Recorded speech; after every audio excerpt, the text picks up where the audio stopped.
Leniybetdan ro'yxatdan o'tish ko'rsataman. Bu yerda ro'yxatdan o'tish, kirish bor. Kirish nima desangizlar, mabodo akkauntingizdan chiqib ketsa, mana bu yerda ID bilan parol yozib kirishingiz mumkin. Bu yerdan ro'yxatdan o'tishga kiramiz bizlar. 3 xil usuli bor.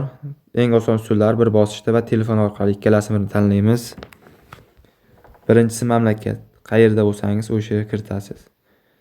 Bu yerda valyuta, xohlagan valyutangizni qidirib topishingiz mumkin. Mana bu yerdan yozib, biz so'mda o'ynaymiz. Bu yerda bonus olish uchun promokod kiritamiz. DB23.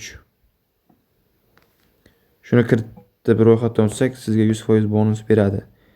Bonusda sport uchun, kazino gamis o'yinlari uchun olsak bo'ladi, ikkalasidan birini tanlaymiz. Va ro'yxatdan o'tishga bosamiz.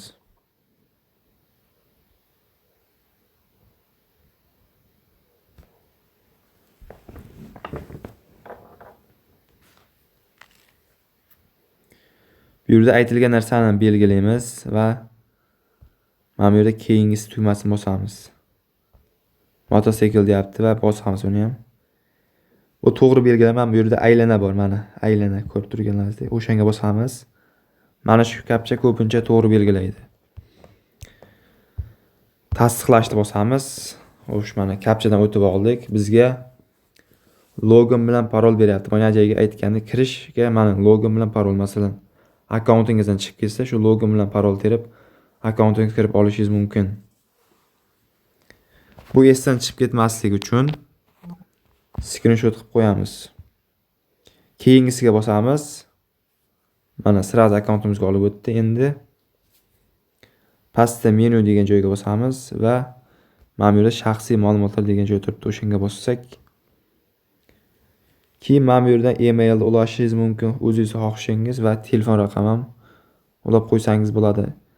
Akkauntingiz yanada ishonchliroq bo'lishi uchun. Masalan, mabodo akkauntingiz masalan chiqib ketsangiz yoki masalan telefoningizni yo'qotib qo'ysangiz, akkauntingizni tiklab olishingiz uchun yordam beradi bu narsa. Xo'sh, eng kerakli joyi mana bu yerda ma'lumotlarni to'ldiring deb mana qalamcha turibdi, o'shanga bosamiz. Bu yerda pasport ma'lumotlaringizni to'ldirib chiqasizlar, hammasini to'g'ri kiritasizlar, ism, familiya. Keyin buni to'ldirib bo'lganingizdan keyin saqlashni bossangizlar, qalamcha yo'qoladi. Mana bu yerda ism, familiyangiz ko'rinadi. Mana bu yerda. Keyin mana bu yerda mana hisob to'ldirish uchun degan narsa turibdi. O'shanga bossangiz ham bo'ladi. Bu yerda mana burchakda nastroyka turibdi, so'roq. O'shanga bossak ham bo'ladi. Bu yerda mana hisob to'ldirish, pul chiqarish bo'limi mavjud. Bemalol hisob to'ldirib pul chiqarishingiz mumkin.